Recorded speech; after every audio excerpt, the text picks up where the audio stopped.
নমস্কার বন্ধুরা, চলে এসেছি আরও একটা ভিডিও নিয়ে তোমাদের সামনে। তো প্রথমে একদম ঢুকতেই আমার দর্শন হলো গণপতি বাপ্পার সাথে। আর দেখো কি সুন্দর গেটটা করেছে। হ্যাঁ, তোমরা বুঝতেই পারছো এটা একটা বিয়ে বাড়ি ছিল। তো আমি প্রথমেই চলে যাচ্ছি মেয়ের সাথে দেখা করতে। আর দেখো ঢুকতে কি সুন্দর না গেটটা করেছে, চারিদিকে লাইটিং দিয়ে আমার বেশ ভালো লাগছে। আর এই যে দেখেছো বিয়ে বাড়ি বা কোনো অনুষ্ঠান বাড়ি মানে বাচ্চারা ছোটাছুটি করবে না, এটা তো হতেই পারে না। তো যাই হোক, তারপরে চলে এলাম মেয়ের কাছে, বেশ কিছুটা সময় কাটিয়েছিলাম, মানে ছবি টবি বেশ তুলেছিলাম। তারপরে ওখানে বেশ ভিড় হয়ে গেছিলো, তো চলে এসেছিলাম একদম খাবারের কাছে। তো প্রথমেই আমি এখানে নিয়ে নিয়েছিলাম, এখানে ছিল পকোড়া, তো প্রথমে পকোড়াই নিয়েছিলাম।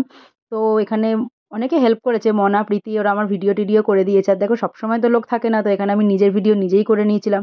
আর পকোড়ার সাথে একটুখানি কফি হলে জমে যায় ব্যাপারটা না। তারপরে চলে এসেছিলাম ফুচকার কাছে। আর ফুচকাটা না খেতে হয়েছিল ভীষণই সুন্দর, যেমন ফুচকা সুন্দর হয় ওরকমই সুন্দর। তো যাই হোক আমি খেয়ে নিলাম, আর বেশি খাইনি কারণ আমাকে মেন কোর্সেও বসতে হবে। তো যাই হোক কিছুটা সময় ওখানে বেশ ছবি টবি তুলে রিলস ফিলস বানিয়ে তারপর একদম দেখো ভেতরে ঢুকে গেছিলাম খেতে। তো পুরোটা তোমাদেরকে দেখিয়ে দিলাম, ভীষণ সুন্দরভাবে সাজানো হয়েছিল।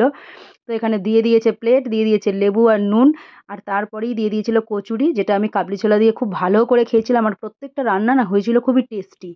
তো এখানে আমি একদম খাবারের স্বাদ নিতে নিতে এখানে একটা যেহেতু বোতল ছিল সেখানে ফোনটাকে দাঁড় করে আমি সুন্দর করে ভিডিও করে নিচ্ছিলাম। আর আশেপাশে লোক অনেকে দেখছিল, হয়তো আমি দেখেছি দু একজনকে।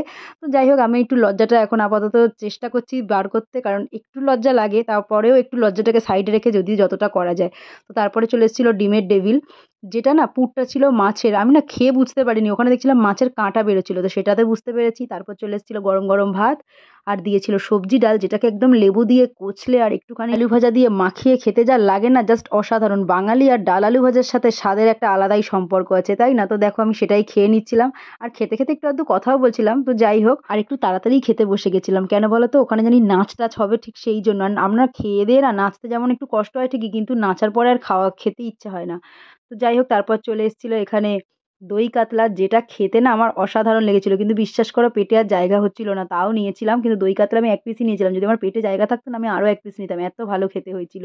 এই যে মনা চলে এসছে, ওরকম ধরো ভিডিওতে আসছিল না, ওর হয়তো লজ্জা লাগছিল ঠিক সেই কারণে। তা আমি আমার লজ্জাটাকে হালকা করে সাইডে রাখতে পেরেছি। তারপরে চলে এসেছিল চিকেন, যেটা হয়েছিল একদম পাতলা করে, খেতে খুবই ভালো হয়েছিল, একদম ঘরোয়াভাবে হয়েছিল, যেটা না অতটা রিচ হয়নি, তো ওই জন্য খাওয়া গেছে গো। সত্যিই খুব ভালো হয়েছিল রান্নাগুলো। তো দেখো আমি চেটে পুচেই খেয়েছি। তারপরে এসেছিল একদম সুন্দর করে চাটনি। আমি না আগে চাটনি খেতাম না, এখন ভিডিও করার চক্করে আমি চাটনিও খাই।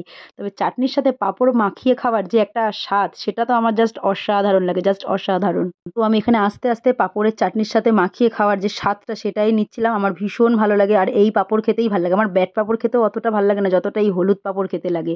তো তারপরে আমি বেশ খেয়ে টেয়ে নিলাম। তারপরে চলে এসেছিল রসগোল্লা। রসগোল্লাটা রস চিপে খাওয়ার যেন একটা আলাদাই মজা। তারপরে ছিল এটা একটা সন্দেশ, নলেন গুড়ের সন্দেশ, খেতে ছিল খুবই সুন্দর। মানে খেয়ে এত কষ্ট হয়েছে কি বলবো, তাও খেয়েছি। তারপরে এসেছিল আইসক্রিম আর হাজমোলা। তো আইসক্রিম আর হাজমোলাটাও খাওয়া শেষ করেছি, কারণ আইসক্রিম খেতে ভালোই লাগে জানো। আর হাজমোলাটা খেয়ে না সত্যি কথা বলো, অত খেয়েছিলাম তো শরীরটা কষ্ট হচ্ছিল, হাজমোলাটা খাওয়ার পরে একটু রিল্যাক্স ফিল হলো। তারপর আমি বেশ খানিকক্ষণ রেস্ট ফেস্ট নেওয়ার পরে একদম শরীরটা বিশ্রাম পেয়ে গেছে। তারপরে আমি উঠে একটুখানি চারিদিকের ভিডিওটাও করে নিলাম। কি করব, কোনো কাজ নেই তো কি করব, দেখো তখন পুরো ফাঁকা, একদম লাস্ট ব্যাচে, যদিও আমরা লাস্টের আগের ব্যাচে বসেছিলাম। তো যাই হোক তারপরে আমরা এখানে চলে এসেছিলাম নাচতে। অনেকে এত লজ্জা পায় যে কি বলবো, আরে আমি পারি না পারি একটু নেচে তো নি, মনের তো আনন্দ। তো যাই হোক নেচে নিলাম, কারণ এরপর আর কথা বলতে পারবো না, তোমাদের সেই এপিক ড্যান্সটা দেখাবো, তো সেই জন্যই। তো যদি ভিডিওটা ভালো লাগে অবশ্যই লাইক করবে, কমেন্ট করবে, আর একটু সাবস্ক্রাইব করে দিও প্লিজ। তো যাই হোক তোমরা দেখতে থাকো, টাটা, পুরোটাই তোমরা দেখো। তো আমি এখানেই টাটা বলে দিলাম।